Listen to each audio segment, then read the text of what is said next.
What is it? How long will it last? And you have to now realize that beginner gains are gone. Some people will program hop trying to find those beginner gains again, but they're gone forever. Well, unless you stop training, recess and all of your gains, then you can repeat beginner gains, but it's really just getting the gains back. A lot of people, they'll assume that they progress just as well and continue to run into high levels of fatigue and shitty caps, plateaus in their PRs. And what they have to understand is that the same rates of progress are not around anymore, and it's time to adapt. All right, so what's Dr. Mike talking about there? He's absolutely right with beginner gains. That's a real thing. You can only get it back if you stop for a long period of time and then jump back into it. And at that point, you're literally only rebuilding what you once had. So it's kind of like you fucking had it already. You lost it because you stopped for X amount of time and then you jump back. And I'm not talking about stopping 6 months, 8 months. When you stop a couple of years and then you go back in, you'll get your beginner gains again. But in reality, yeah, you're just doing it over again. You're just rinsing and repeating of what you're doing. Getting big, getting in shape, stopping, losing it all, starting again, gaining back what you had. That's the beginner gains. Now, if you do the beginner gains like me, I didn't work out for 37 years. Then I started to work out. So all of my beginner gains, which were fucking awesome, yeah, I definitely hit the wall and plateaued on those. But as long as I keep going, I'm just going to keep progressing on that. Slowly, but that's the name of the game. A before and after of a guy who took gear without even lifting first. 13 weeks, 500 milligrams of test every week. He is 189 centimeters tall, and he went from 96 kilograms to 94 kilograms. So he actually lost weight, and it is his first cycle with the caveat he's never lifted before. Didn't use an aromatase inhibitor. So this is him at the start, this is him after. So obviously went from looking like a skinny fat, like do you even lift, to looking like a guy who definitely has put in some time in the gym. He's probably made 1.5 years of progress in like in 3 months. But again, when you get your newbie gains, you can also get 1 year of progress or 8 months of progress, probably more than that actually, in a few months. That is the magic of the newbie gains. So would he have been better off exhausting his newbie gains, built a natural foundation, and then looked at the Sawzall? I think most of us would say, without a doubt, that would make the most sense. All right, so what he's basically saying is what I've been saying all along. If you're going to take some kind of gear, some kind of, test or trend or whatever you're going to take, don't just jump right the fuck in and start taking that. Your noob gains, and I've said it before, for regular people is like a steroid. Like he said, the progress you'll make in 3, 4, 5 months might as well be 1.5 years of progress because of noob gains. Yeah, you can get right on juice and gain half of that or most of that in 3, 4 months doing it that way, but then you're kind of canceling out the noob gains. And I know some people are thinking like, well, fuck, I'll get on trend and test and whatever else to make up my cycle, and I never lifted before, so I'll just double up on that, get my noob gains and get all my gains from that. It's not going to work that way. Save yourself and save your body and just go that first year on noob gains. I promise you the results will be really, really, really good. And then after you plateau, and it's going to be fucking discouraging, trust me, then look into other resources. If you want to jump on the trend or test or whatever kind of cycle that you want to try and put together, just research that shit. Don't just jump right into it. Do your research. Don't be 20 years old jumping on it. At 20 years old, you're going to continue to progress at a pretty high rate. At 40 years old, if you think you need TRT or something else, by all means, do what you got to do.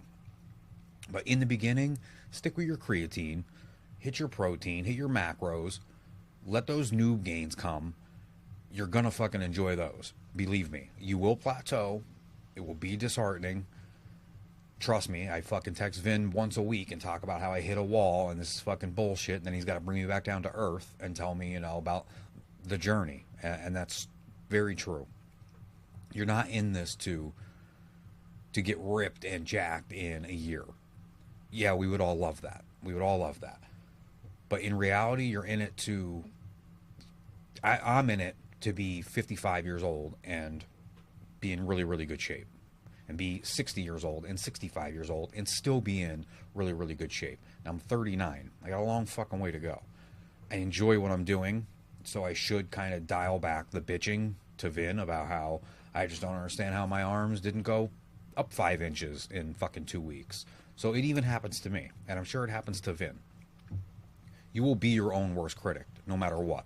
You will always get done with a lift or get done with a workout and look at yourself in the mirror and go, man, I'm not even fucking gaining anything. I got nothing. And then there's going to be other times where you fucking kicked ass in the gym that week and you're doing your poses in the mirror or whatever the fuck you do. And you're like, fuck yeah, I'm kicking ass right now. So it's kind of like hit or miss. And there's a lot of different things that can add into that. The small things that you might not think about. So say you go and you do your workout. You're done, you shower. Say you eat and then you have, for me, I always have a 0 sugar. I have one of these every day for dinner, always. When I have my dinner, I have one of these with it.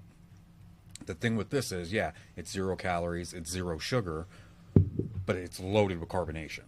What's carbonation going to do? On top of you're already eating your meal, it's going to make you kind of bloated in your stomach area. It's going to kind of make you a little fluffier, not forever, but for over the next hour or so. So say you got out of the shower, you went and you ate your rice or whatever the fuck you're eating, and you had one of those, and then you're like, oh, let me take my after pictures here, which I do like maybe once every 2 weeks. But then I'll take that picture, not paying attention to the fact that I just downed a heavy carbonated drink, and I'm not impressed. I'm like, what the fuck? I thought I looked better than that, because when I got ass naked for the shower, I was looking much better than that. Yeah, you were, because you were straight off your pump. You had nothing in you, no carbonation, no food, no nothing, besides like maybe if you do like a pre-meal. I like to, maybe an hour or two before, I like to get just a little bit of carbs, because that's your energy. I feel like it helps me get through my workout a little bit better. So yeah, when you were looking in the mirror right before your shower, you're fucking pumped. You're pumped from your workout. You had none of that shit in you. You looked fucking prime. Afterwards, you had your meal, you had your carbonation, you had whatever else that you had. You're not going to look as great right at that moment. Another kind of trick, if you want to kind of see results in the morning. You wake up, do your morning shit, don't drink anything, don't eat anything yet, and then take your picture. Morning abs is a thing. I always have abs in the morning. I put a picture up the other day where you can slightly see abs of mine. That's fake. That's not real. I don't walk around like that. So people need to know that. I don't just walk around and look like that. That's straight off a pump. That's not eating anything for that day. Didn't have a pre-meal and nothing. So yeah, you can see my abs a little tiny bit. An hour after that picture, you couldn't see shit. That's just the real reality. Yeah, we take these pictures and great lighting, for one. I'm fucking tanned up in it, for 2. I have lotion on my body, for 3. Like, there's a lot of little tricks. Now, yeah, obviously it's me. But there's a lot of little tricks you can do to kind of psych yourself out, in a way. So, and that's what I did. I didn't do it for clout on the internet or any of that. I did that because I want to see, that is still me. I want to see me at my best, my 100% best. That means perfect lighting. That means if the tan helps, that means if I'm fucking putting lotion on, I may put the lotion on because it's dry as shit, but it's still, that shit makes you glisten and makes your fucking muscles come out even more. So don't fall for that kind of bullshit. Like, Vin sent me a video of a guy sets up a before and an after picture, and he does it within, I think the video said, an hour of each other. And the before picture, he looks fat and really out of shape. The after picture, he's fucking shredded. He's got a 6-pack. He's got all this shit. There's tricks to all of that. So don't be fooled by some of these fucking pictures. Don't even be fooled by some of the pictures that I put up. I don't walk around like that. I would fucking love to. My end goal is to walk around like that, and I could probably get there at some point, but I'm not there yet. Lastly, Vin's got his competition coming up, his Strongest Man in Texas comp, or Toughest Man in Texas, whatever it is. He's got that coming up this weekend. I know he's going to get a bunch of fucking video and all kinds of shit and try and put something together for that. I'm sure it won't be on the weekend. It'll be next week at some point, maybe midweek towards the end of next week. He'll get some shit together and post all that. We're all fucking pulling for him. He is strong as a goddamn ox. I pray to God he fucking wins. That'll be awesome. So fucking give him hell. I got a buddy, Bill, who's running a marathon, I think in 2 days. He's been training his fucking balls off for that. My man's like 50 years old. He's all natural. He looks fucking good. And he's really been working hard to hit this fucking marathon. So I'm pulling for him as well. We all are. So I want to say good luck to both of those guys. We'll keep you posted on all of it.